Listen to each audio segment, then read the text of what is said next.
ሲስተርም ባል 20 ምናምን ሺህ ተሸውደዋል። ልከልሃለሁ ብለው አሳይተው ነው።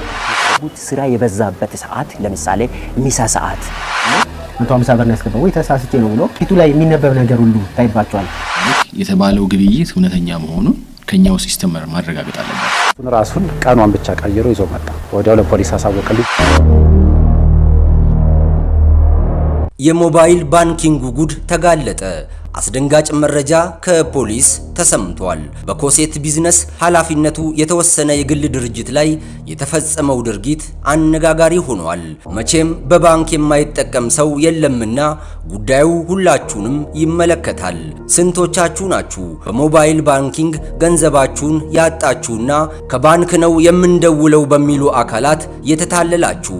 ይህን ቤት ይቁጠረው።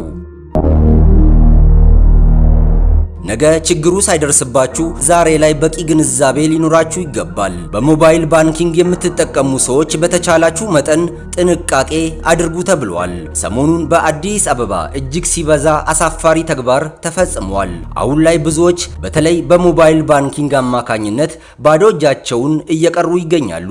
የችግሩ መጠን ከጊዜ ወደ ጊዜ እየሰፋ አሳሳቢ ደረጃ ላይ በመድረሱ ተጠንቀቁ ሲል ፖሊስ አሳስቧል።